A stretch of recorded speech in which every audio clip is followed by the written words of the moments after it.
আমি তো সৎ উপার্জন করছি, সৎভাবে কাজ করি, এটা তো তুমি জানো, সবাই জানে। হ্যাঁ, এটা সৎ উপার্জন করে একটা প্রজেক্ট লইছি, এই জায়গাটা বিল্ডিং করবো, সৎভাবে কাজ মাজ করবো, ঠিক আছে। সমাজের মান্যগণ্য একটা ব্যক্তি আমি, ওরা কি কাম করলো?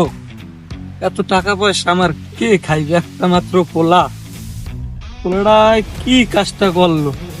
জব্বার উকিলের দ্বারা দায়িত্ব। আসসালামু আলাইকুম। ওয়ালাইকুম আসসালাম রহমতুল্লাহি ওয়া বারাকাতুহু। ভালো আছো? আপনি ভালো আছেন স্যার? জি আলহামদুলিল্লাহ। কি অবস্থা বুঝলাম না, কি সমস্যা কি? আপনার কাছে আসছে স্যার, বদনে একটা গ্যাঞ্জাম করে ফেলাইছে আমার ছেলে। যে কি করছে তোমার ছেলে?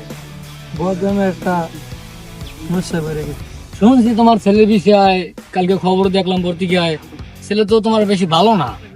তোমার ছেলের বিষয় নিয়ে তুমি আইলা, ছেলে তো ভালো না, খারাপ পোলাপানের লাগে চলে, বকাটে পোলাপানের লাগে। দুর্গ মেয়া, আপনি মেয়া আমার পোলার নাম মেয়া বদনাম করেন মেয়া। আপনি না নুকিলে আমার পাওয়া করে থাকে সবসময়, আপনি না নুকিলে আমি কিনে লইছি 10-12টা মেয়া। না আমার মেয়ে উকিলের ভয় দেন মেয়া। তুমি এই জব্বার উকিলের চেনো? রাগারাগ করলে তো চলবো না, আপনার কাছে আমি বড় আশা নিয়ে আইছি, কারণ আপনার কেসটা সলভ করতে দিব। এই যে বাড়িঘরটা আমি লাগলে সম্পূর্ণ উড়িয়ে দেবো, কোনো চিন্তা করবেন না আপনি। তুমি আমার চিনো? আমি জব্বার উকিল, আমি 1 টাকা সুদ খাই না, 1 টাকা ঘুষ খাই না। তুমি আমার সুদের কথা বললাম, তুমি আমাকে চিনো? আমি কে? ওই ওই মেয়া, তোমার মতো উকিল আমাদের কত আয় যায়, আর তুমি আমার লাগে মেয়া গরম দেওয়া মেয়া। ওই মেয়া, আচ্ছা যাও যাও যাও। আব্বা, ওই যে আঙ্কেল আইছিল, সে তো অনেক টাকা দেওয়ার কথা কইছিল, তো আমরা তো অনেক ধনী হয়ে যেতাম। দেখো বাবা, যদি টাকা যদি নিতাম হলে আগের থেকে ধনী হইতে পারতাম বাবা। আমি তো উকিলগিরি এই 1 বছর ধরে করি না, আমি তো অনেক বছর ধরে উকিলগিরি করি।